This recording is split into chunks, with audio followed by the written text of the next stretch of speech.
और अब आपके लिए आज की सबसे बड़ा अपडेट और सबसे चिंताजनक खबर पर एक बहुत इंपॉर्टेंट मैसेज।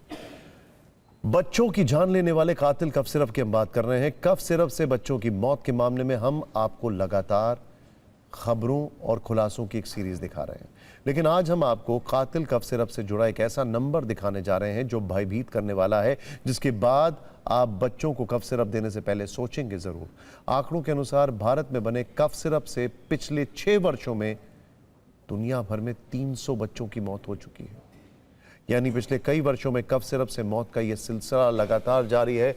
अब कफ सिरप मध्य प्रदेश में बच्चों की जान ले रहा है। मामला सामने आने के बाद कार्रवाई की बातें हो रही हैं, छापेमारी चल रही है, लेकिन एक सच ये भी है कि ये सब कुछ बस कुछ दिन के लिए होता है।